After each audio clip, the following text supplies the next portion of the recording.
ও জামাই থেকে ছেলে মানুষ না খারাপ? মানুষ ভালো না? মানুষ ভালো কিনা? কারণ তোর জামাই তো ওর মা বাপ বাদ দিয়ে ইলিশ মাছ নিয়ে আসছে, খুব গর্ব করতেছে, আরে বাবা আমার জামাইয়ের মতো জামাই হয় না। হ্যাঁ, এত সুন্দর জামাই, বেতন পেয়ে সব আমার মেয়ের হাতে তুলে দেয়। আমার মেয়ে যেভাবে খরচ করে সেভাবে, আমার মেয়ে যদি বলে আমার জামাইকে এখানে বসে থাকো, বসে থাকবে। এত মানুষ একটা ফেরেশতা, ফেরেশতা ফেল, ফেরেশতা ফেল আছে না নেই? আর ছেলের ব্যাপারে, ছেলে যদি একটু বোর কথা শুনে, এই ও মানুষ, তুই এত বোর কথা শুনে বেতন পেয়ে বোর হাতে দিয়েছ তুমি। ছেলে দিলি খুব খারাপ, জামাই দিলি ওইটা ফেরেশতা। ঠিক না বেঠিক? তুমি যেটা চাও সেটা তুমি করো। পুত্রবধূকে মেয়ের মতো দেখো, তোমার মেয়েকে তারাও মেয়ের মতো দেখবে। তুমি পুত্রবধূকে কুত্তার মতো দেখলে তোমার মেয়েকেও তারা কুত্তার মতো দেখবে। শাশুড়ি অবস্থায় পুত্রবধূর সাথে, পুত্রবধূ অবস্থায় শাশুড়ির সাথে ভালো আচরণ করো। যেদিন শাশুড়ি হবা সেদিন তোমার পুত্রবধূ তোমার সাথে ভালো আচরণ করবে। ঠিক না বেঠিক? শ্বশুর যারা হয়েছেন পুত্রবধূকে মেয়ের মতো দেখেন, আপনার মেয়েকে আপনার বিয়াই মেয়ের মতো দেখেন। এটাই আপনি যা করবেন তাই পাবেন। ভাইয়ারা আমার, বায়েজিদ বোস্তামির কথা বলতে চেয়েছিলাম যুবকদের জন্য। ওগো যুবকেরা, সবার জানা থাকতে পারে, স্মরণ করিয়ে দিই। বায়েজিদ বোস্তামির মা বললেন, গভীর রাতে উঠে বললেন, খোকা একটু পানি খাবো, পিপাসা লেগেছে, তেষ্টা লেগেছে, একটু পানি পান করাও। বায়েজিদ বোস্তামি পানি আনার জন্য কলসের কাছে গেলেন। যাওয়ার পরে দেখলেন কলসটা খালি, পানি নাই। তখন তো এখনকার মতো টিউবওয়েল ছিল না, তখন পানিটা এত সহজ ছিল না। এই পাবনায় এক সময় পানির কষ্ট ছিল না? ছিল না? পাবনায় কেন, গোটা পৃথিবীতে পানির কষ্ট ছিল। পানির জন্য খান জাহান দিঘি খনন করেছেন, এখনো তার নিদর্শন বাগেরহাটে আছে না নাই? যেখানেই মসজিদ সেখানেই পুরাতন মসজিদের পাশে বড় করে দিঘি করা, কারণ উজু করার জন্য টিউবওয়েল ছিল না। তখন দিঘি থেকে, তখন ওই যে কূপ খনন করতো, সেই কূপ থেকে পানি নিয়ে পানি পান অথবা উজু গোসল করা লাগতো। কত মুরব্বী আমাদের মাঝে আছে, তারাও একদিন আমাদের মতো যুবক ছিলেন, আমাদের থেকে আরো কিশোর ছিলেন, তরুণ ছিলেন, শিশু ছিলেন। কালের পরিক্রমায় আজকে এই পর্যন্ত এসেছেন। আবার একদিন সময় শেষে আল্লাহর কাছে ফিরে যাওয়া লাগবে, এই পৃথিবী ছেড়ে চলে যেতে হবে। আল্লাহ রাব্বুল আলামিন সূরা বাকারার প্রথম দিকেই বলেছেন, 28 নম্বর আয়াত, 2 নম্বর সূরার 28 নম্বর আয়াতে আল্লাহ বললেন, আল্লাহ বললেন, কাইফা তাকফুরুনা বিল্লাহি ওয়া কুনতুম আমওয়াতান ফাআহইয়াকুম সুম্মা ইউমীতুকুম সুম্মা ইউহয়ীকুম সুম্মা ইলাইহি তুরজাউন।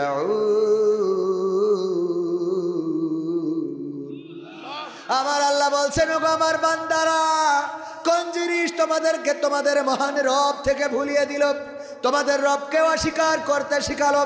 কোন জিনিস তোমাদেরকে কোরআনের কাছে আসতে দেয় না? কোন জিনিস তোমাদেরকে মসজিদে যাইতে দেয় না? কোন জিনিস তোমাদেরকে আমার পথে চলতে শেখায় না?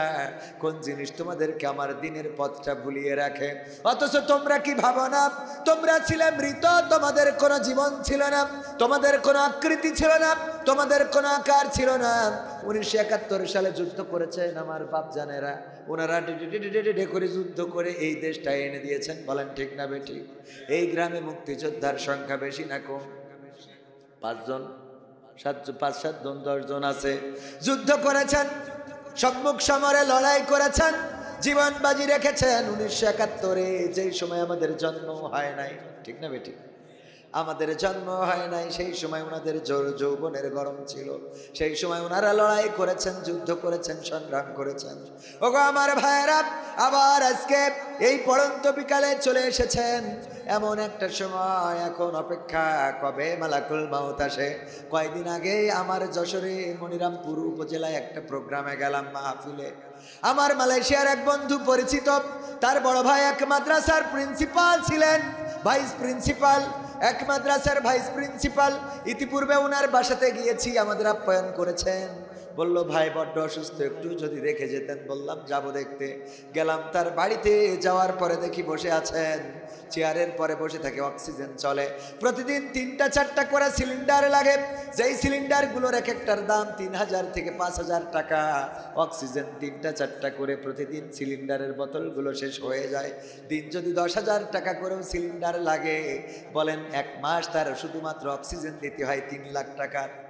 কয় লাখ টাকা? 3 লক্ষ টাকার অক্সিজেন শুধু নয়। উনি বসে আছেন, শুইতে পারেন না, পাগুলো ফুলে গেছে, পাগুলো যেন ফেটে রক্ত বের হবে, এত মোটা হয়ে গেছে, কিছুদিন পরে গোশত খসে পড়বে। আমি বললাম শোন না কেন? বলল শুইলেই দমটা বন্ধ হয়ে যায়। কতদিন ধরে এইভাবে বসে আছেন? 1 মাস হয়ে গেল।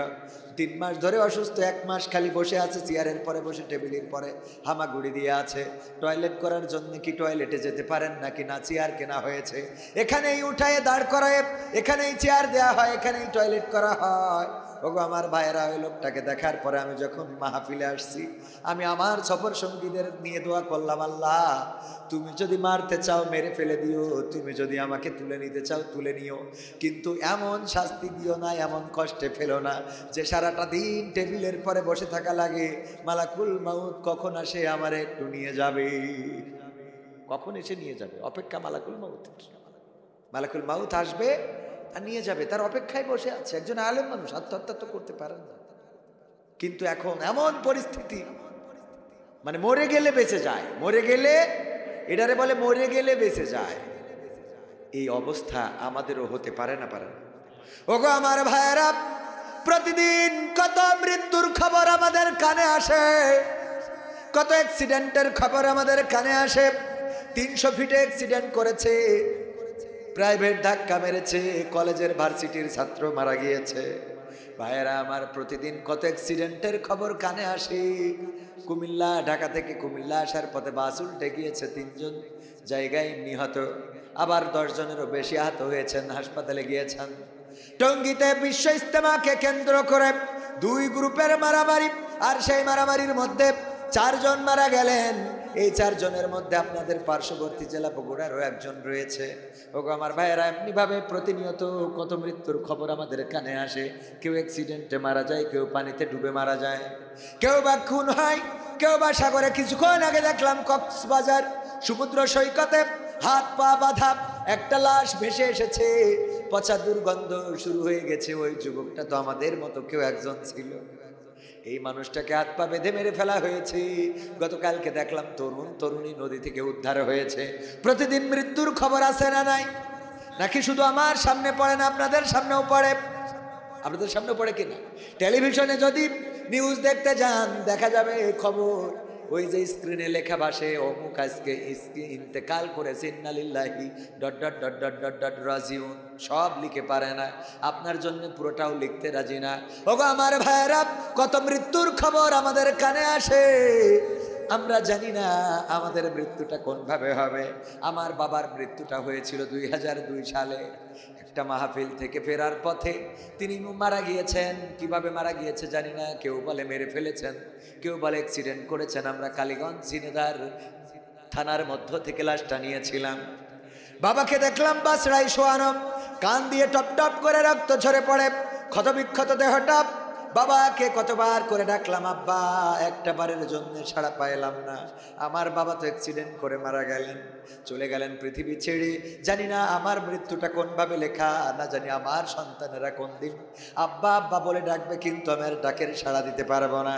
আমার আব্বার জীবনের শেষ দিনটার মাহফিল ছিল ঝিনাইদহ জেলার কালীগঞ্জে, এবং সেখানে ওখানকার শ্রোতারা বলেছে, আমার আব্বা এই হাদিসটা শুনিয়েছিলেন। যোগো আমার শ্রোতারা, ওগো আমার ভাইয়েরা, ওগো আমার কলিজার টুকরারা, আল্লাহর নবী সাল্লাল্লাহু আলাইহি সাল্লাম একদিন নামাজ শেষে সাহাবীদের দিকে মুখটা ঘুরিয়ে দিলেন। দেওয়ার পরে বললেন, ওগো সাহাবীরা, বলো তোমরা মৃত্যুকে কে কিভাবে চিন্তা করো? একজন একজন করে বলো, তোমাদের কাছে শুনতে চাই। একজন সাহাবী দাঁড়িয়ে বললেন, ওগো রাসূল, আমি চিন্তা করি, আজকে ফজরের নামাজ আদায় করেছি, আগামী কালকের ফজরের নামাজ আমার জীবনে আর নাও জুটতে পারে।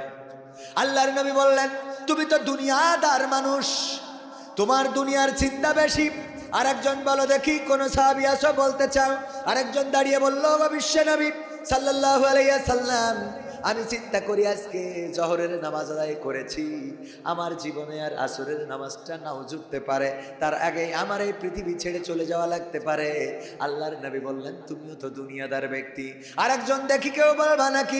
আরেকজন দাঁড়িয়ে বললেন ওগো বিশ্ব নবী সাল্লাল্লাহু আলাইহি সাল্লাম, আমি মৃত্যুকে এমন চিন্তা করি মাগরিবের ফরজ নামাজ আদায় করেছি, আমার কপালে বাকি 2 রাকাত সুন্নাত নামাজ আর পড়া নাও হতে পারে।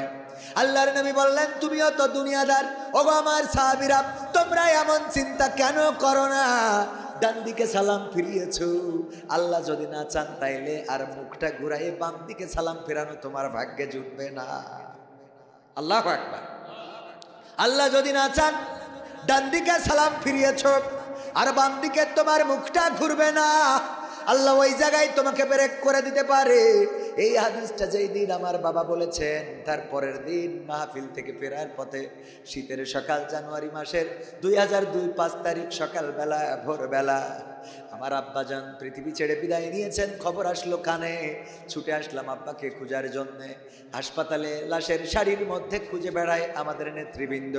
আমি বললাম জামাত নেতৃবৃন্দকে বললাম, লাশের শাড়ির মধ্যে আমার বাবাকে কেন খোঁজেন? কেন হাতদের মধ্যে খোঁজা যায় না? কেন ভর্তিকৃত যারা আছে তাদের মধ্যে কেন খোঁজা যায় না? সেখান থেকে আমরা গেলাম 12 বাজার ক্যাম্পে। বললো লাশ আছে কালীগঞ্জের থানায়। কালীগঞ্জের থানায় যেয়ে দেখি বাসড়ার উপরে শোয়ানো রয়েছে, গায়ে দেওয়া শীতের জন্য যে চাদর, সেই চাদরটা দিয়ে লাশটা বাঁধা, চাদরটা দিয়ে বাঁধা। আমি পৌঁছালাম, আব্বা বলে ডাক দিলাম, আব্বা। আব্বা আমার আর ডাক শুনলেন না, আর ডাকের জবাব দিলেন না। এমন ভাবেই তো পৃথিবী ছেড়ে চলে যেতে হয়।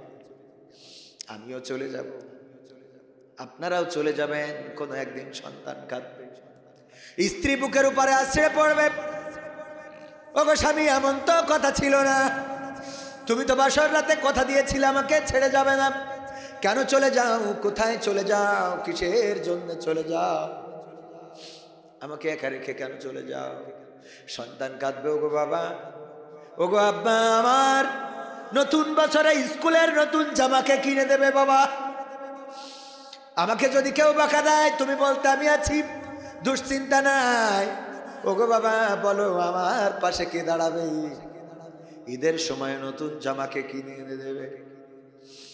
ঈদের দিন আসবে কিন্তু বাবা, কত সন্তান এখন বলে মানুষের ঈদ হয়, ঈদের আনন্দ হয়, কিন্তু আমাদের ঈদ হয় বাবার কবরের কাছে যেয়ে, কবর জিয়ারতের মধ্য দিয়ে। ওগো আমার ভাইয়েরা, এই দুনিয়া ছেড়ে চলে যেতে হবে, কবরের পাড়ি জমাতে হবে। এখানে বানিয়াবাহু রসুলপুর কবর স্থানের উদ্যোগে ওই কবরবাসী যারা আছে ওদের তো ক্ষমতা নাই এই মাহফিলের আয়োজন করবে কিংবা এই মাহফিলে এসে বসে শুনবে। ক্ষমতা আছে? ক্ষমতা আছে? ওদের ক্ষমতা নাই। আল্লাহ যদি ওদেরকে শোনান কবরে বসে শুনতে পারবেন, যদি না শোনান ওই কবরে বসেও মাহফিলটা শুনতে পারে না।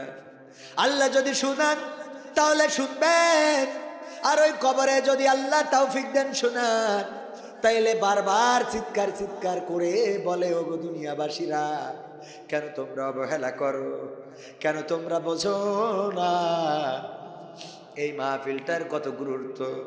এই মাহফিলে বসলে সোয়াব আছে না নাই? আছে কি না? যতক্ষণ এই মাহফিলে বসে থাকবেন আল্লাহ রাব্বুল আলামিনের ফেরেশতারা আপনার আমলনামায় সোয়াব লিখতে থাকবে, আর আপনার আমলনামা থেকে সগীরা গুনাহগুলো ঝরে যেতে থাকবে। জানি না মৃত্যু কার কবে হবে। আজকে গোরস্থানের উদ্যোগে মাহফিলে এসেছি, একদিন আমি গোরস্থানের মালিক হয়ে যাব, ঠিক না? ওই গোরস্থানের আমি একজন হয়ে যাব। জানি না, এখানে আপনারা কেউ জানেন না কোন দোকানের কাফনের কাপড় আপনার জন্য রেডি হয়ে আছে, কোন ঝাড়ের বাঁশ আপনার জন্য রেডি হয়ে আছে। আমি মাঝে মাঝে মসজিদে যাই আর খাটিয়ার দিকে তাকাই, আহারে খাটিয়া, তোমাতেই চড়েই তো আমার চাচা গিয়েছে, তোমার যাত্রী হয়ে তো আমার বাবা গিয়েছে, তোমার যাত্রী হয়ে আমার দাদা গিয়েছে, আবার তোমার যাত্রী হওয়ার জন্য কে না জানি অপেক্ষায়, আর তুমি না জানি কার অপেক্ষায়। খাটিয়া যেন ডাক দিয়ে বলে, আল্লাহর বান্দা, ওগো কবির বিন সামাদ তৈরি হয়ে যাও, এবারের পালাটা তোমার হয়ে যেতে পারে। ঠিক না ভাই? ঠিক, এবারের পালাটা তোমার হয়ে যেতে পারে। আমি আমার ভাইদেরকে বলি, ওগো আমার ভাইয়েরা, আল্লাহ রাসূল সাল্লাল্লাহু আলাইহি সাল্লাম বললেন, আমি তোমাদের কবর জিয়ারতের জন্য নিষেধ করতাম, কিন্তু নিষেধ করলাম না, কবর জিয়ারতের অনুমতি দিলাম এই জন্যে যাতে তোমরা কবরের কাছে দাঁড়াইলে অন্তত একটু মৃত্যুর কথা চিন্তা হয়, অন্তত একটু কবরের কথা চিন্তা হয়। দাদা গেল, বাবা গেল, আপনজন চলে গেল, আরে সবাই তো যার যার মতো করে চলে যায়, সবাই চলে যায়, এক এক করে চলে যায়, আমাদের জন্য রেখে যায়, আমরাও থাকবো নাকি? না, থাকবো না। ওই কবরবাসী চিন্তা করে, আহারে আজকে যদি দুনিয়ায় থাকতাম তাইলে এই মাহফিল বন্ধ করতাম না, এই মাহফিলে বসা বন্ধ করতাম না। যখন সময় যায়, ওই যে অনেকেই বলে ফেলি বুঝবি দিন গেলি, যখন দিন যাবে রে তখন বুঝতে পারবেন এই দিনগুলোর মূল্য কত ছিল। ঠিক না বে ঠিক? এই দিনগুলোর মূল্য কত, এই যৌবনের মূল্য কত, টাকার মূল্য কত। অনেক ফকিরকে আমি সাক্ষাৎকার নেওয়ার চেষ্টা করেছি। আপনি ফকির হয়েছেন কেন? শুনেছি যৌবনকালের গুরুত্ব দেয় নাই, সময়টাকে মূল্যায়ন করে নাই। যখন টাকা ইনকাম করেছে তখন দুই হাতে খরচ করেছে, 300 টাকা ইনকাম করলে 400 টাকা খরচ করেছে। আর এই খরচ করার কারণে, ওই টাকার মূল্যায়ন না করার কারণে বার্ধক্যে যে ভিক্ষে করে খাওয়া লাগে, এমন অসংখ্য ফকিরের আমি প্রমাণ পেয়েছি, আপনারাও খোঁজ নিয়ে রাখবেন। আবার অনেক দিন আনে দিন খাই, অথবা খাওয়া জোটে না, গরিব মানুষ, পয়সা নাই, খাবার নাই। দেখবেন গ্রামের মধ্যে তারা সময়টাকে গুরুত্ব দেওয়ার কারণে তারাই এক সময় বড় লোক হয়ে গেছে, অনেক টাকার মালিক হয়েছে, গাড়ির মালিক হয়েছে, বাড়ির মালিক হয়েছে। অথচ এমনও দেখা যায় যে এই বাড়ির মায়েন্দার জায়গির থাকে, ওই বাড়ির জায়গির কোটিপতি হয়ে গেছে, আর যেই বাড়ি থাকতো সে ভিক্ষার থলি নিয়ে ঘুরে বেড়ায়। আছে না নাই? ঠিক বললাম না ভাই? ঠিক বললাম। কারণ কি? কারণ ওই যে সময়টাকে গুরুত্ব দেয় নাই। সুতরাং এই সময়টাকে গুরুত্ব দিতে, ওরে মরলে মানুষ দাম বাড়ে তার, ওরে মরলে মানুষ দাম বাড়ে তার, বাঁচতে অবহেলা। দুনিয়ার এই রং বাজারে এটা কেমন খেলা দয়াল, দুনিয়ার এই রং বাজারে এটা কেমন খেলা, দুনিয়ার এই রং বাজারে এটা কেমন খেলা দয়াল, দুনিয়ার এই রং বাজারে এটা কেমন খেলা। বাঁচতে মানুষ কেউ বলে না লোকটা বড় ভালো, মরলে বলে তার মারাতে বড় ক্ষতি হলো দয়াল, বড় ক্ষতি হলো। বাঁচতে মানুষ কেউ বলে না লোকটা বড় ভালো, মরলে বলে তার মারাতে বড় ক্ষতি হলো দয়াল, বড় ক্ষতি হলো। ওরে দেখতে আসে স্বজন সুজন, ওরে দেখতে আসে স্বজন সুজন, ডোবে যখন বেলা। দুনিয়ার এই রং বাজারে এটা কেমন খেলা দয়াল, দুনিয়ার এই রং বাজারে এটা কেমন খেলা, দুনিয়ার এই রং বাজারে এটা কেমন খেলা দয়াল, দুনিয়ার এই রং বাজারে এটা কেমন খেলা। ছেঁড়া কাপড় তাও জোটে না পরি কষ্ট করে, ঈদের নামাজ হয় না পড়া, নতুন জামা পরে দয়াল, নতুন জামা পরে। ছেঁড়া কাপড় তাও জোটে না পরি কষ্ট করে, ঈদের নামাজ হয় না পড়া, নতুন জামা পরে দয়াল, নতুন জামা পরে। ওরে নতুন কাপড় জুটবে জানি, ওরে নতুন কাপড় জুটবে জানি, ফুরাইলে বেলা। দুনিয়ার এই রং বাজারে এটা কেমন খেলা দয়াল, দুনিয়ার এই রং বাজারে এটা কেমন খেলা, দুনিয়ার এই রং বাজারে এটা কেমন খেলা দয়াল, দুনিয়ার এই রং বাজারে এটা কেমন খেলা। ভাঙা ঘরে দিন কেটে যায়, বছর ঘুরে যুগ, এই জীবনে পাইলাম না তো একটু ভাবের সুখ দয়াল, একটু ভাবের সুখ। ভাঙা ঘরে দিন কেটে যায়, বছর ঘুরে যুগ, এই জীবনে পাইলাম না তো একটু ভাবের সুখ দয়াল, একটু ভাবের সুখ। ওরে মরলে আসে ঘর বানাতে, ওরে মরলে আসে আসে ঘর বানাতে করে না অবহেলা। দুনিয়ার এই রং বাজারে এটা কেমন খেলা দয়াল, দুনিয়ার এই রং বাজারে এটা কেমন খেলা, দুনিয়ার এই রং বাজারে এটা কেমন খেলা দয়াল, দুনিয়ার এই রং বাজারে এটা কেমন খেলা। ওরে মরলে মানুষ দাম বাড়ে তার, মরলে মানুষ দাম বাড়ে তার, বাঁচতে অবহেলা। দুনিয়ার এই রং বাজারে এটা কেমন খেলা দয়াল, দুনিয়ার এই রং বাজারে এটা কেমন খেলা, দুনিয়ার এই রং বাজারে এটা কেমন খেলা দয়াল, দুনিয়ার এই রং বাজারে এটা কেমন খেলা। ঠিক না ঠিক? মরার পরে দাম বেড়ে যায়। বেঁচে থাকতে যদি একটা পাঞ্জাবির জন্য অ্যাডভোকেটের কাছে যান, বলবে আমার নিজেরই অভাব কাটে না, তোমার দেবো কান্তে। ঠিক না বেঠিক? উদাহরণ দিলাম, উনি ওইরকম মানুষ না। অনেকে আছে যাইবেন চাইবেন না, দিবেন না, যাওয়ার পরে চাইলে দিবে না। এবার মারা যাওয়ার পরে যদি যে বলে কাফনের কাপড় কিনতে হবে, টাকা দেওয়ার লোক আছে না নাই? অথচ কাফনের কাপড় ছাড়াও দাফন করা যায়। কিন্তু দুনিয়ায় বেঁচে থাকার জন্য জামা কাপড়ের দরকার আছে না নাই? কারণ জামা কাপড় ছাড়া বেড়ানো যায় না, ঘোরা যায় না। এখন শীতের সময় যাদের টাকা আছে, অন্তত কিছু শীতের পোশাক দান করা যায় না, যায় না? এটা বলে চলে, সদকায়ে জারিয়াও হতে পারে, আর আমলে চলে ভালো কাজ। আপনি দান না করলে, যদি থাকে দান না করেন, আল্লাহ অর্থের হিসাব নেবেন। কিন্তু দান না করলে সরাসরি গুনাহগার হবেন।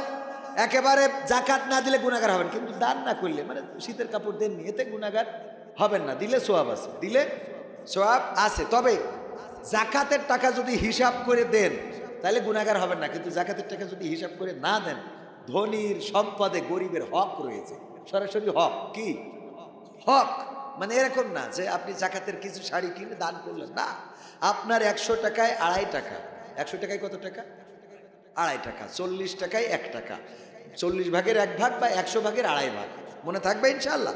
এই সম্পদ আপনার 40 লাখ টাকা যদি থাকে উদ্বৃত্ত বছর শেষে, তাইলে 1 লাখ টাকা অটোমেটিক গরিবকে দিয়ে দিতে হবে। 1 লাখ টাকা। আপনি ওই 20,000 টাকা জাম্পার কিনে নিয়ে বলবেন অ্যাডভোকেট রফিকুল ইসলাম সাহেব দিচ্ছে জাকাতের টাকা থেকে, নো, হবে না, ইম্পসিবল, অসম্ভব। এটা দিয়ে জাকাত আদায় হবে।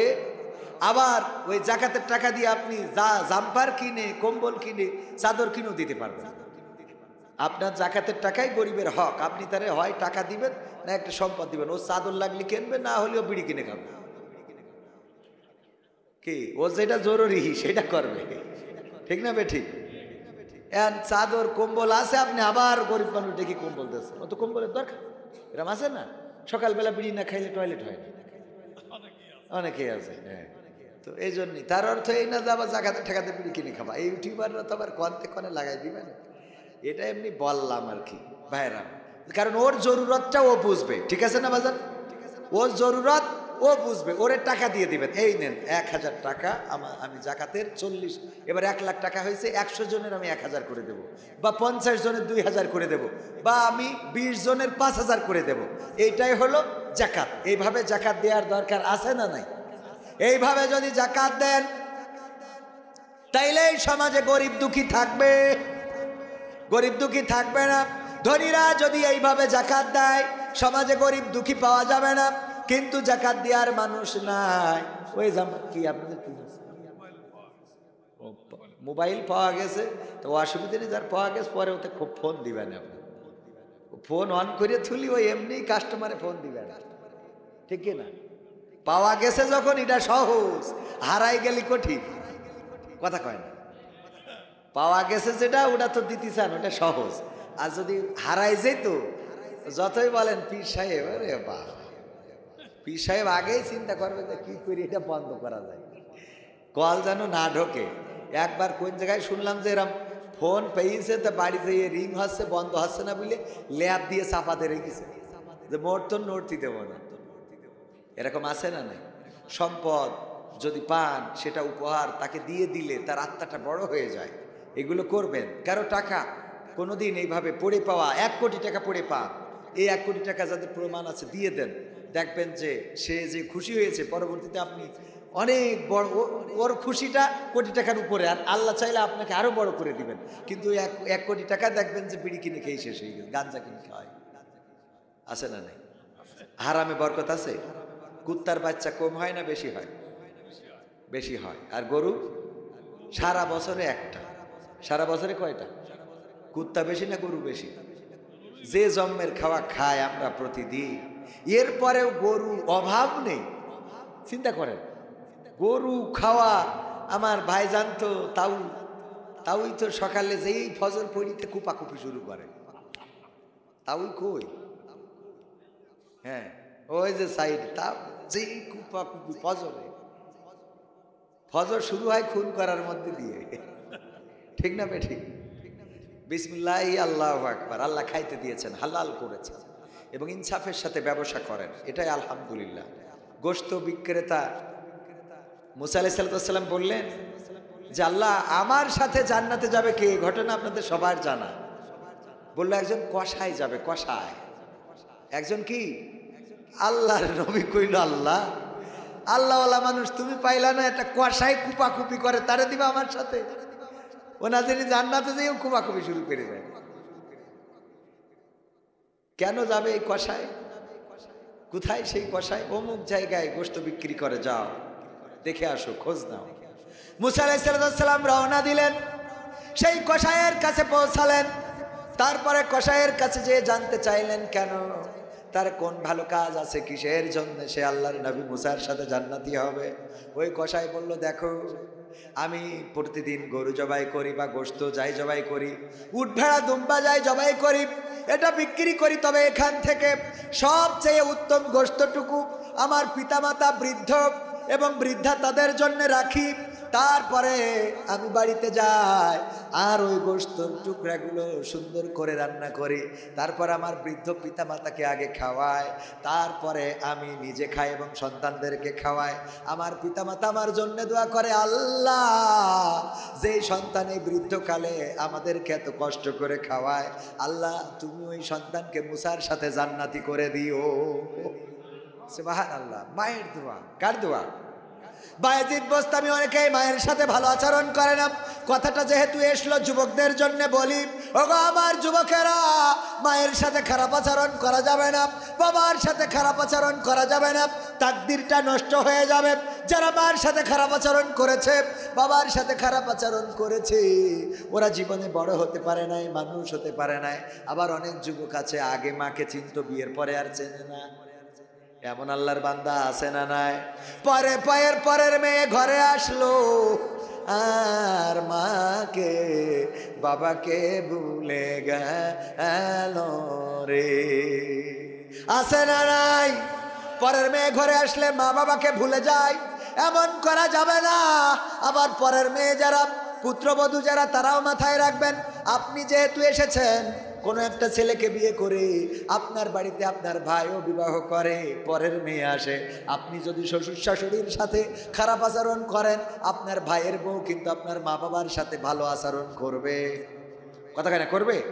যে যেমন কয়, যে যেমন যদি কেউ ইট মারে তাহলে তার দিকে পাটকেল পড়ে। কি পড়ে? পাটকেল। আমাদের ওইদিকে আঞ্চলিক একটা শব্দ, হ্যাঁ পাটকেল। ইট মারলে পাটকেল খাইতে হয়, এরকম একটা কথা আছে না? বানর, সিন্দাবাদের মনে হয় একটা কাহিনীতে আছে সম্ভবত, যে বানর এক জায়গায় এক দ্বীপের মধ্যে গেল, যাওয়ার পরে দেখে নারকেল গাছে অনেক বানর নারকেল খাবে, কিন্তু বানররা গাছে উঠতে দেয় না। তো কি বুদ্ধি করলো, নারকেল পাড়ার জন্য বানরের দিকে ঢিল ছুটতে লাগলো। তো বানরদেরও মিজাজ খারাপ হয়ে গেছে, আমাদের দিকে ঢিল ছোড়ো, ওরা নারকেল ডাব ছিঁড়ে ছিঁড়ে এদের মারতে লাগে। তো এরা তো চাচ্ছিল এইটা, তার মানে ঢিল দিল, কি পাইলো? ডাব পাইলো। আপনি যেটা দিবেন সেটা পাবেন। শ্বশুর শাশুড়ি যারা, তাদেরও চিন্তা করতে হবে, আমার মেয়েটা যদি পরের ঘরে ভালো রাখতে দিতে চায়, তাহলে আমি আমার ছেলের পুত্রবধূর, আমার পুত্রবধূর সাথে, ছেলের বউয়ের সাথে আমি অন্তত ভালো আচরণ করি। সেও তো কারো না কারো মেয়ে, ঠিক কিনা? সেও কারো না কারো মেয়ে না? অনেক মা আছে গর্ব করে বলে, আমার জামাই একখান পাইছি। কেমন জামাই? আর বললো না, পাবনাতে আসার সময় এই বড় ইলিশ মাছ নিয়ে আসে। আর ছেলে, এটা তো একটা শুয়োর, এটা একটা শুয়োর হয়েছে। কে? শাশুড়ির রুই মাছ কিনে নিয়ে যায়, শাশুড়ির জন্য রুই মাছ কিনে নিয়ে যায়। তাহলে ও জামাই থেকে ছেলে মানুষ না খারাপ? মানুষ ভালো না? মানুষ ভালো কিনা? কারণ তোর জামাই তো ওর মা বাপ বাদ দিয়ে ইলিশ মাছ নিয়ে আসছে, খুব গর্ব করতেছে, আরে বাবা আমার জামাইয়ের মতো জামাই হয় না। হ্যাঁ, এত সুন্দর জামাই, বেতন পেয়ে সব আমার মেয়ের হাতে তুলে দেয়।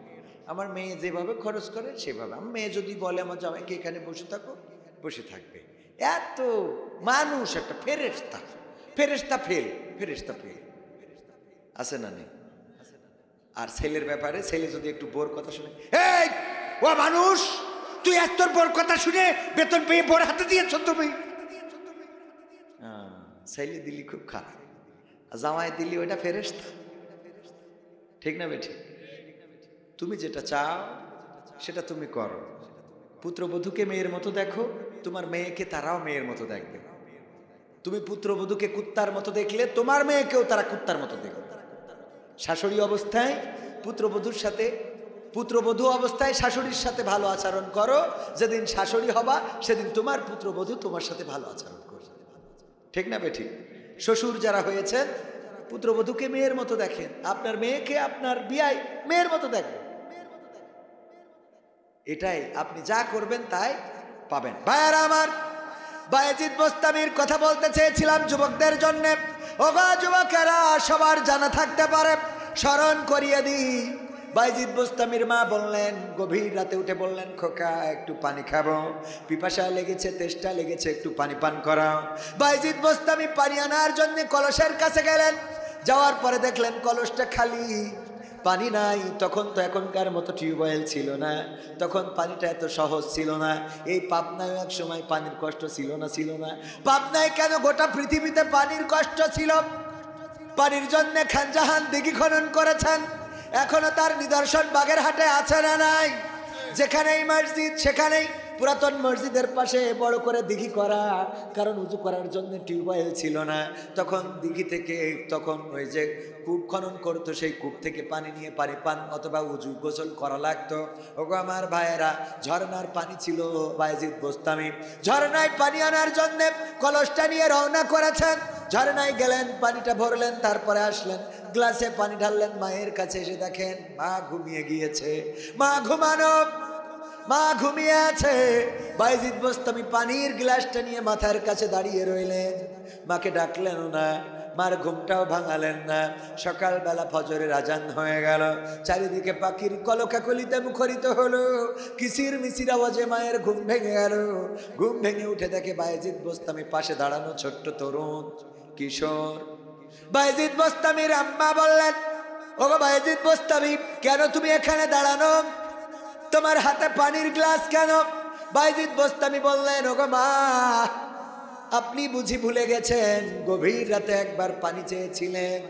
আমি কলসের কাছে যেয়ে দেখি পানি নাই।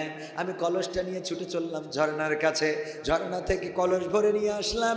আসার পরে গ্লাসে ঢেলে নিয়ে বসে দাঁড়ালাম মাথার কাছে, এসে দেখি আপনি ঘুমিয়ে গিয়েছেন। ওগো বায়েজিদ বোস্তামি, ডাকলে না কেন?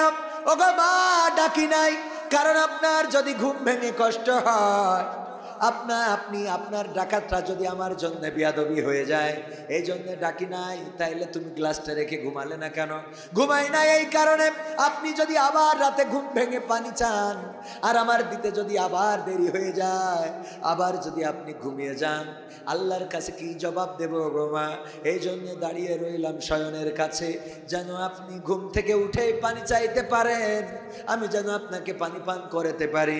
বায়েজিদ বোস্তামির মা তাড়াতাড়ি করে গ্লাস থেকে পানিটা নিলেন, পান করলেন, তারপরে দুটি হাত আল্লাহর কাছে তুলে বললেন, ওগো আল্লাহ, আমার বায়েজিদ বোস্তামি আজকে গোটা রাত আমার মাথার কাছে পানি নিয়ে দাঁড়িয়ে থেকে আমার কলেজাটা ভরিয়ে দিয়েছে। আল্লাহ, আমি খুশি হয়ে গিয়েছি আমার বায়েজিদ বোস্তামির পরে। ওগো আল্লাহ, তুমি দয়া করে আমার বায়েজিদ বোস্তামিকে সুলতানুল আরেফিন বানায়া দাও। আল্লাহ রাব্বুল আলামিন পরবর্তীতে সুলতানুল আরেফিন বানিয়ে দিয়েছিলেন বায়েজিদ বোস্তামি রাহিমাহুল্লাহকে। সম্মানিত ভাইরা, সুতরাং আমরা চেষ্টা করতে হবে আমাদের ক্ষুদ্র ক্ষুদ্র ভালো কাজ। আল্লাহ বলছেন পরকালে বলবেন, ইকরা কিতাবাকা কাফা বিনাফসিকা লিয়াউমা আলাইকা হাসিবা। পড়ো তোমার কিতাব, তুমি পড়ে তোমার হিসেব করার জন্য তুমি নিজেই যথেষ্ট হয়ে যাবে। তুমি পড়ে দেখো তোমার কিতাবটা, পরকালের ময়দানে আমাদের সবার হাতে কিতাব ধরিয়ে দিবে। কোন কিতাব? বঙ্গবন্ধুর অসমাপ্ত আত্মজীবনী, হ্যাঁ, জিয়াউর রহমানের জীবনী, শেখ হাসিনার জীবনী। এটা আমাদের দুই আমলের খাতায় কি করেছি, অ্যাডভোকেট কবে কার বাস দিয়েছে আর কার বাস বের করেছে, খাতায় থাকবে না? থাকবে না? এক পক্ষের কয় মামলা দাও, আমি আসি, ওই পক্ষের কয় আমি তো আসি, দেয়াও দেখে আনে, মামলা দেয়াও সাইজ করতেছি। হ্যাঁ, কথার কথা, অ্যাডভোকেট আছে বলেই তো আমরা বেঁচে আছি, তা না হলে কত কেস, কত হামলা, কত মামলা, তাই না? যারা ইনসাফের সাথে অ্যাডভোকেট আমাদের নিরাপদে, আমাদের বাইরে রাখার জন্য কত যুক্তি উপস্থাপন করে, কত রকম যুক্তি দিতে হয় একটা মানুষকে নিরাপদে রাখা। অ্যাডভোকেটদের দরকার আছে না? নাই? দরকার আছে। যারা অন্যায়ভাবে করে, অন্যায় পথে করে, আল্লাহ তাদের হেদায়েত নসিব করে দিন, বলেন আমিন। বিচারপতি মানিকের অ্যাডভোকেট হওয়া যাবে? বিসি মিসি নেই, ওর অ্যাডভোকেট হয়েও বালাক, ঠিক না? ঠিক। এদের পক্ষ নিয়ে দাঁড়ানো যাবে না। ওদের পক্ষে শয়তান কে? ওদের পক্ষে কে? যারা সারাটা জীবন মানুষের কষ্ট দিয়েছে, জুলুম করেছে, অন্যায় করেছে, অবিচার করেছে। আমি আপনাদের গ্রামে এসে শুনেছি দলমত নির্বিশেষে সবাই মিলেমিশে ছিলেন, মিলেমিশে আছে।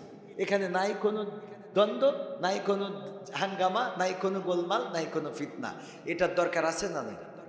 মুসলমানে দ্বন্দ্ব করা চলবে না, সীসা ঢালা প্রাচীর হবে, কখনো তা টলবে না। মুসলমানে দ্বন্দ্ব করা চলবে না, সীসা ঢালা প্রাচীর হবে, কখনো তা টলবে না। তবেই শান্তি পাবে, অশান্তি দূর হবে, তবেই শান্তি পাবে, অশান্তি দূর হবে। কেউ আর মুসলমানের বাজে কথা বলবে না। মুসলমানে দ্বন্দ্ব করা চলবে না, সীসা ঢালা প্রাচীর হবে, কখনো তা টলবে না। কে আওয়ামী, কে বিএনপি, কে জামাত ইসলাম, এটা আমাদের নয় পরিচয়, মুসলিম মোর নাম। কে আওয়ামী, কে বিএনপি, কে জামাত ইসলাম, এটা আমাদের নয় পরিচয়, মুসলিম মোর নাম। একথা মানলে পরে শান্তি আসবে ঘরে, একথা মানলে পরে শান্তি আসবে ঘরে। কেউ আর মুসলমানের বাজে কথা বলবে না। মুসলমানে দ্বন্দ্ব করা চলবে না, সীসা ঢালা প্রাচীর হবে, কখনো তা টলবে না। মুসলমানে দ্বন্দ্ব করা চলবে না, সীসা ঢালা প্রাচীর হবে, কখনো তা টলবে না। মাঝাবের লড়াই যদি চলে, শান্তি আসবে না রে ভাই কোনই কৌশলে। জুবায়ের পন্থী সাদপন্থীর লড়াই যদি চলে, শান্তি আসবে না রে ভাই কোনই কৌশলে। ঐক্যবদ্ধ ভাবে থাকলে শান্তি পাবে, ঐক্যবদ্ধ ভাবে থাকলে শান্তি পাবে, এছাড়া শান্তি পাবার রাস্তা কবু মিলবে না। মুসলমানে দ্বন্দ্ব করা চলবে না, সীসা ঢালা প্রাচীর হবে, কখনো তা টলবে না। ঠিক না? ঠিক। মুসলমান যদি দ্বন্দ্ব না করি, ওই 10 ভাইয়ের একটা উদাহরণ আমাদের ছোটবেলার বইয়ে ছিল, আপনাদের বইয়েও মনে হয় ছিল। সেটা হলো একজন বাবা, 10টা ভাই, তারা সন্তান 10 জন, তাদেরকে ডাকলেন, 10টা লাঠি একসাথে আটি বেঁধে দিলেন, আটি বেঁধে দিয়ে বললেন নাও ভাঙো। মনে আছে আপনাদের? 10 ভাই একজন করে সবাইকে ট্রাই করতে দিল, সবাই ট্রাই করলো, কেউ ভাঙতে পারলো না। পরবর্তীতে এবার মুরব্বী কি করলেন, ওনাদের বাবা কি করলেন, আটিটা খুলে সবার হাতে, 10 ভাইয়ের হাতে একটা একটা করে 10টা লাঠি দিলেন। এবার বললেন ভাঙো। সবাই যখন 4 দিল, মটমট করে ভেঙে গেল। বাবা শিক্ষা দিলেন, ওগো আমার সন্তানেরা, তোমরা 10 জন ভাই যদি ঐক্যবদ্ধ থাকো, তাহলে তোমাদের যেমন এইভাবে ভাঙতে পারোনি তোমরা ওই লাঠিগুলো, ওইভাবে ভাঙতে পারবে না তোমাদেরকে। আর যদি তোমরা বিচ্ছিন্ন হয়ে যাও, তাহলে তোমাদেরকে মটমট করে ভেঙে ফেলবে। 10 জন থেকেও কোনো লাভ হবে? কথা কি বোঝা গেছে? সুতরাং আমরা ঐক্যবদ্ধ থাকব এই সমাজের জন্যে, দিনের জন্যে, ইসলামের জন্যে, কোরআনের জন্যে। আল্লাহ রাব্বুল আলামিন কোরআনে বলে দিয়েছেন, ওয়াতাসিমু বিহাবলিল্লাহি জামিআ ওয়ালা তাফাররাকু, তোমরা সংঘবদ্ধভাবে আল্লাহর রজ্জুকে আঁকড়ে ধরো এবং পরস্পর বিচ্ছিন্ন হইও না। কথাটা কার? কথাটা কার? আল্লাহ বলছেন ঐক্যবদ্ধ হতে, আর আমরা দলে দলে ভাগ করেছি। হেফাজতে ইসলাম, জামাতে ইসলাম, তাবলিগি ইসলাম, চরমনাই ইসলাম, আটরশি ইসলাম, মাঝভান্ডারি ইসলাম, আওয়ামী ইসলাম, বিএনপি ইসলাম, জাসদ ইসলাম, বাসদ ইসলাম, সব ভাগ করে করে এ যেন জাম্পার বানায় ফেলেছি। জাম্পার বোঝেন? শীতের পোশাক দেখবেন, বাচ্চারা শীতের পোশাক যদি শীত বেশি লাগে হাতা টান দিয়ে ঢুকায় না এর মধ্যে, এরপরে যদি কানে লাগে টান দিয়ে কানের মধ্যে ঢুকায়, যদি বসি থেকে আরো শীত লাগে ঠাসকিরি এর মধ্যে ঢুকাই দেয়, দিয়ে পুরো গোল হয়ে বসে থাকে। এর নাম কি? জাম্পার। আপনাদের এদিকে কি বলে? ইসলাম কি জাম্পার যে যেখানে যতটুক দরকার তাই নিয়ে নেবেন? এগুলো করা যাবে? যাবে না। মুসলমান, আমি সূরা আল ইমরানের 102 নম্বর আয়াতে কারিমা তেলাওয়াত করেছিলাম, মনে আছে? ইয়া আইয়ুহাল্লাযীনা আমানুত্তাকুল্লাহ হাক্কা তুকাতিহি ওয়া লা তামুতুন্না ইল্লা ওয়া আনতুম বলেন মুসলিমুন।